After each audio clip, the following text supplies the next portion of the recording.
A patient has been admitted with an ischemic stroke. She was given a recombinant tissue plasminogen activator in the emergency department. Which of the following medication she shouldn't be given? Option A, aspirin. Option B, labetalol. Option C, sodium nitroprusside. Option D, all of the above.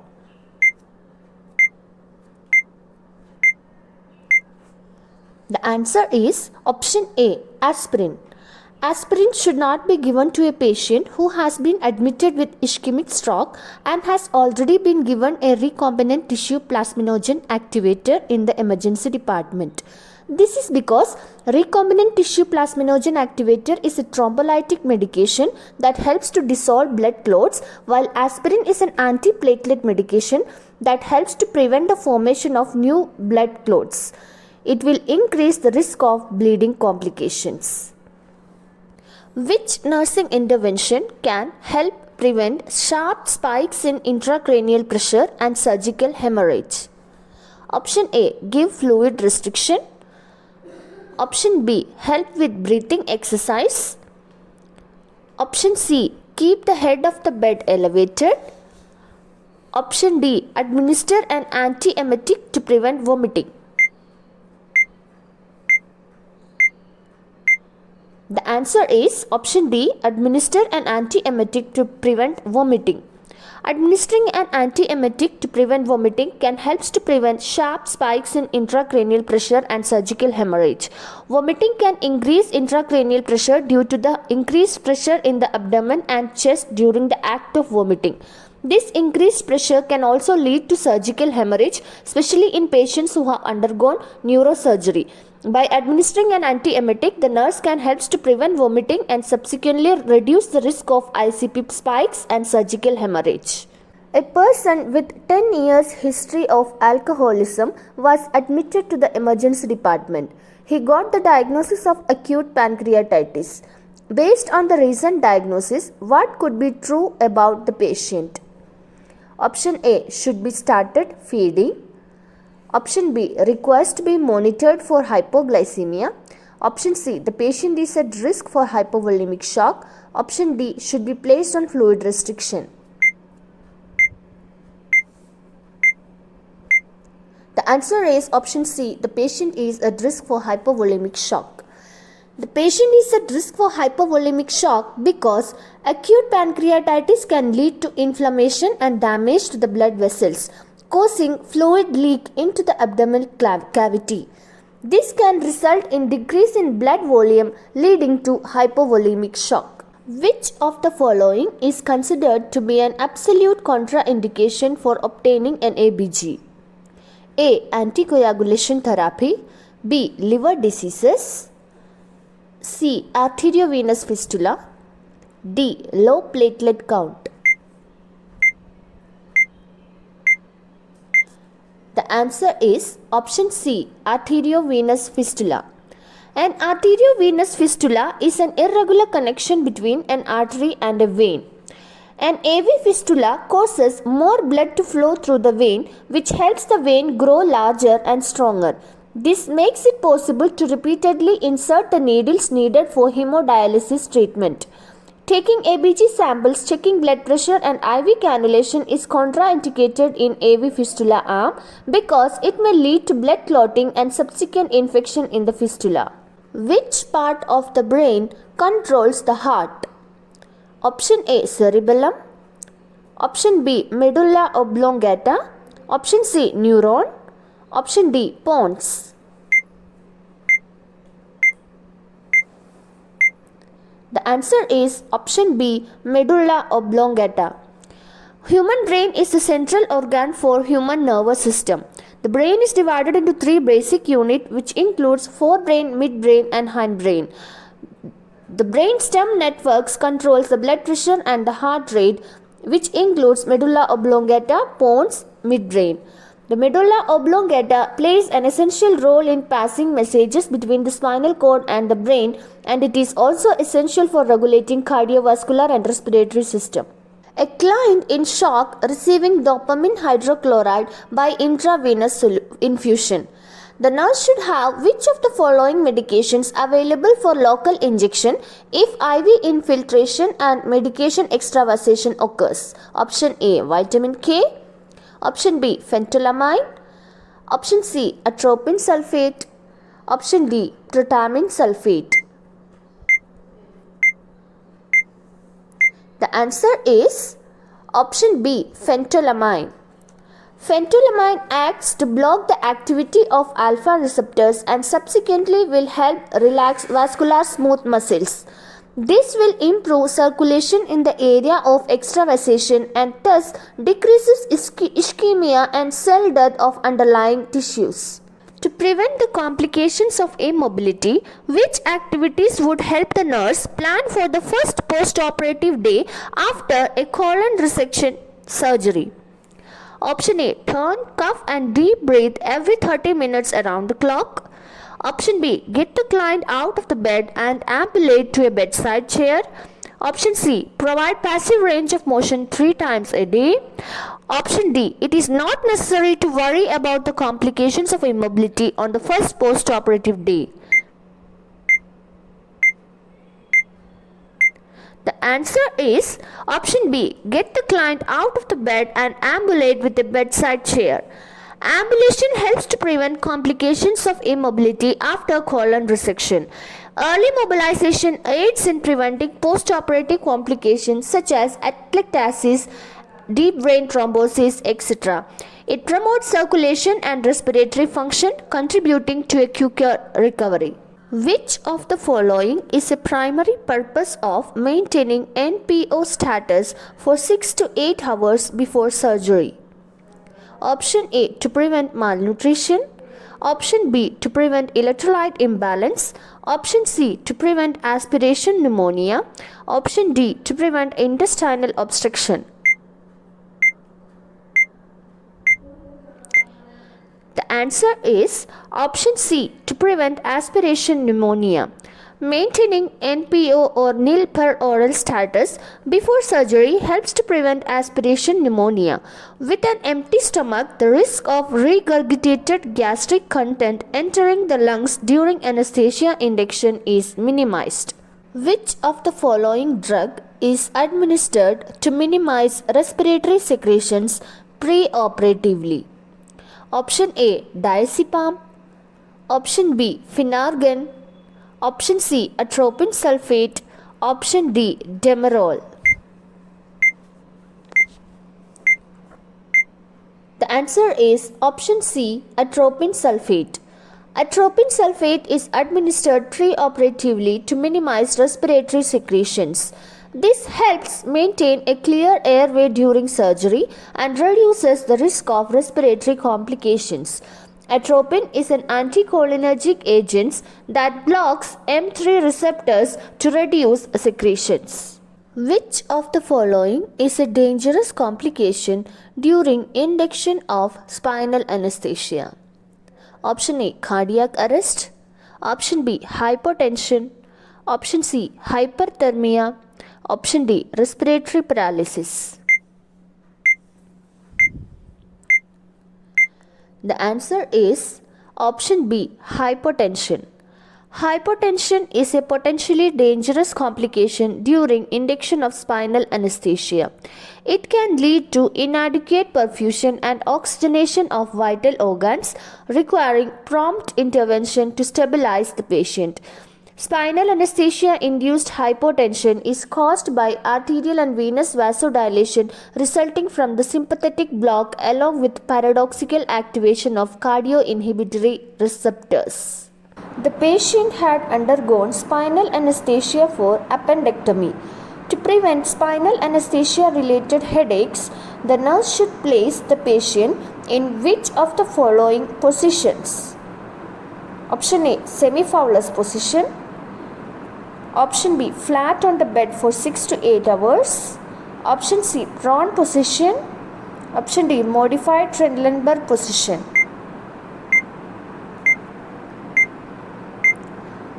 The answer is option B, flat on the bed for 6 to 8 hours. To prevent spinal headaches, the patient should lie flat for 6 to 8 hours after spinal anesthesia.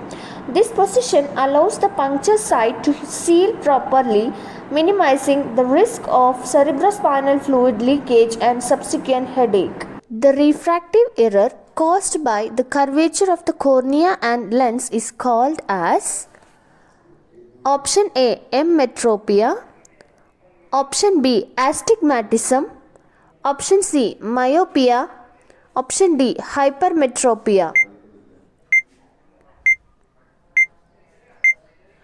The answer is option B, astigmatism. Astigmatism is a defect in the eye or in a lens caused by a deviation from spherical curvature, which results in distorted image as light rays are prevented from meeting a common focus. With astigmatism, the front surface of the eye or the lens inside the eye is curved differently in one direction than the other and causes blurred vision in all directions. A positive kerning sign is observed in which disease condition? Option A, cholecystitis, option B, nephritis, option C, meningitis, option D, appendicitis. The answer is option C, meningitis. Meningitis is the inflammation of the meninges, the membrane covering of the brain and spinal cord. Kerning sign, Brudinsky sign and nuchal rigidity are the bedside diagnostic signs used to evaluate meningitis. For Kerning sign evaluation, the patient is kept in supine position, hip and knee are flexed to a right angle and the knee is slowly extended by the examiner. The appearance of resistance or pain during the extension of the patient knees beyond 135 degree constitute a positive Kerning sign. Involuntary loss of urine, which results from sudden increase in abdominal pressure, such as coughing or sneezing, is known as option A, functional incontinence, option B, stress incontinence, option C, reflex incontinence, option D, total incontinence.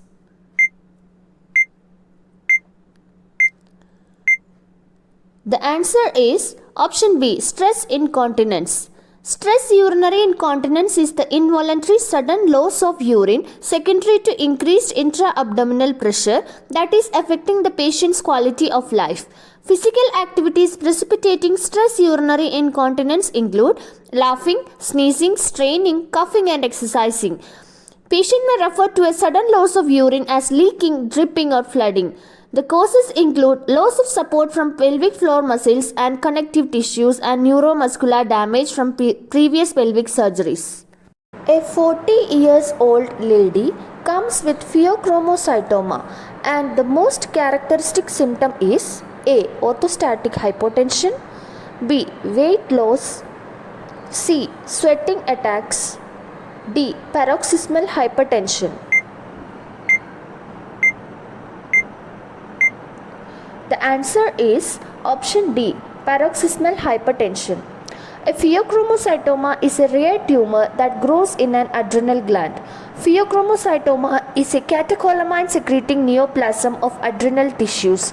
Patients with pheochromocytoma usually have paroxysmal hypertension with headache. This is due to high plasma catecholamine levels by the tumor. Impacted fracture is also known as option A, buccal fracture, option B, complicated fracture, option C, comminuted fracture, option D, green stick fracture. The answer is option A, buccal fracture. Buccal fracture, also known as impacted fracture, is a type of broken bone very common in children under the age of 12 and can be treated with a splint. Buccal fracture is an incomplete fracture, that means the break doesn't go all the way through the bone, and it is also known as torus fracture. Meckel's diverticulum arises from option A, the foregut, option B, cecum, option C, colon, option D, ileum. The answer is option D, ileum. Meckel's diverticulum is the most common congenital anomaly of the gastrointestinal tract. Meckel's diverticulum arises from the anti-mesenteric surface of the mid to distal ileum that results from incomplete obliteration of the vitelline or omphallomesenteric duct in the developing embryo. In a Meckel's diverticulum, the ectopic gastric mucosa secretes an acid that is not neutralized, resulting in ulceration of the adjacent mucosa, leading to painless rectal bleeding. Peyer's patches are found in which area of the gastrointestinal tract? A. Stomach, B. Liver, C. Small intestine, D. Large intestine.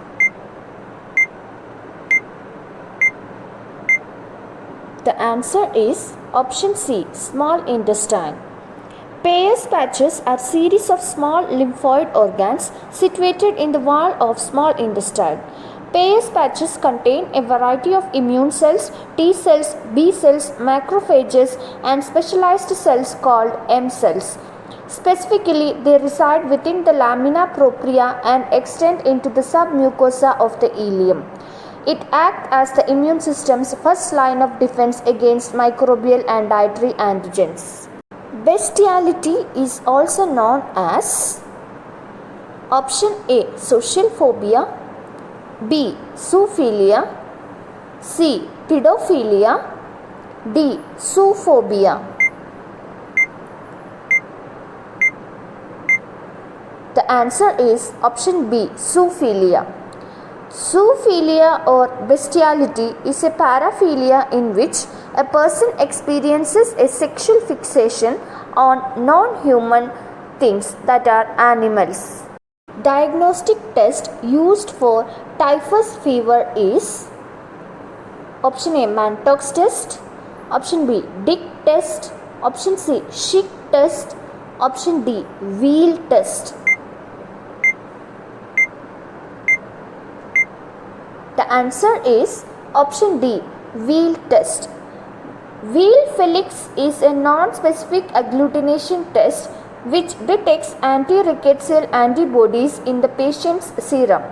This test is based on cross reactions which occur between antibodies produced in acute rickettsial infections with antigens of strains of Proteus species. Typhus fever is mainly caused by infection with a bacteria called Rickettsia prowazaki. A client arrives at the emergency department with the complaints of lower abdominal pain and hematuria. The client is afebrile. The nurse next assesses the client to determine the history of which condition?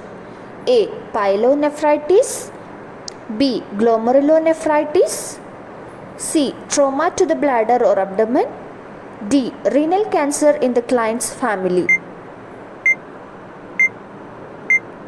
The answer is option C. Trauma to the bladder or abdomen. Bladder trauma or injury should be considered or suspected in the client with lower abdominal pain and hematuria. Glomerulonephritis and pyelonephritis should be accompanied with fever. Renal cancer would not cause pain in lower abdomen, rather the pain would be in the flank area. A nurse is assessing the development of an 18-month-old infant with cerebral palsy. Which milestone will be achieved by a toddler of this age? Option A. Climbing up steps, B. Using a spoon well, C. Copying the shape of a circle, D. Placing a block in a cup. The answer is option D. Placing a block in a cup. Delay in achieving developmental milestones is a major observation in a child with cerebral palsy. The only action he will be able to perform from the given list is putting a block in a cup. Tubes and catheters are disinfected with what? Option A. 2% glutaraldehyde, option B. 1% hypochlorite, option C. Formalin, option D. Corsolex.